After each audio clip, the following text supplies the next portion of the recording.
एक छोटी C double जो खुद चल सकती है।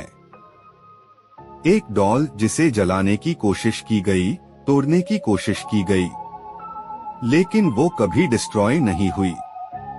ये कहानी है मार्टी नाम की एक पोजेस्ड डॉल की, जो एक फैमिली की जिंदगी को नाइटमेयर बना दिया। ये कहानी मेक्सिको के एक छोटे से शहर की है। एक नॉर्मल फैमिली अपने घर में रह रही थी। एक दिन उनकी छोटी बेटी को एक पुरानी डॉल मिल गई। डॉल थोड़ी अजीब थी। उसकी आंखें थोड़ी डार्क थी और उसका चेहरा थोड़ा स्ट्रेंज लग रहा था।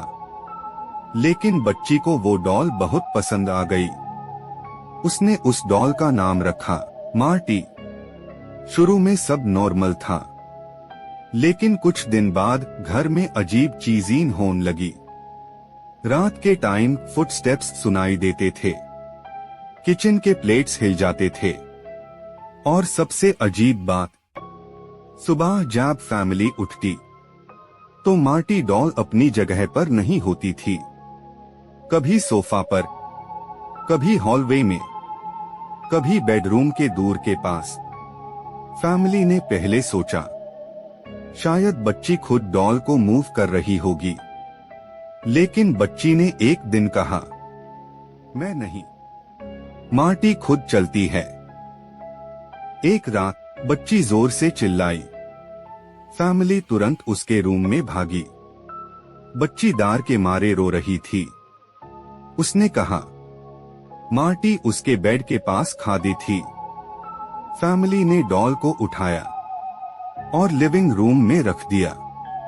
लेकिन उस रात घर के अंदर से आवाज आई, टैप टैप टैप, जैसे कोई फ्लोर पर चल रहा हो।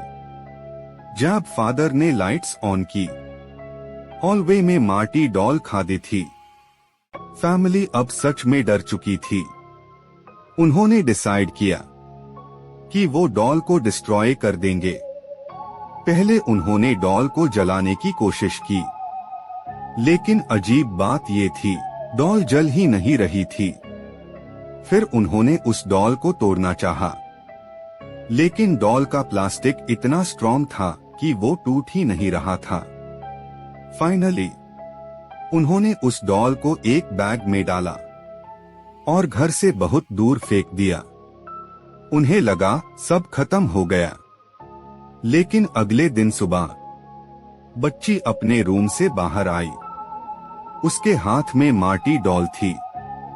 मदर शॉक हो गई। उन्होंने पूछा, ये डॉल तुम्हें कहाँ मिली? बच्ची धीरे से बोली, मार्टी खुद वापस आई। उस रात फैमिली ने एक और अजीब चीज नोटिस की। डॉल की आंखें पहले से ज्यादा डार्क हो गई थी और उसके फेस पर जैसे एक छोटी सी स्माइल आ गई हो।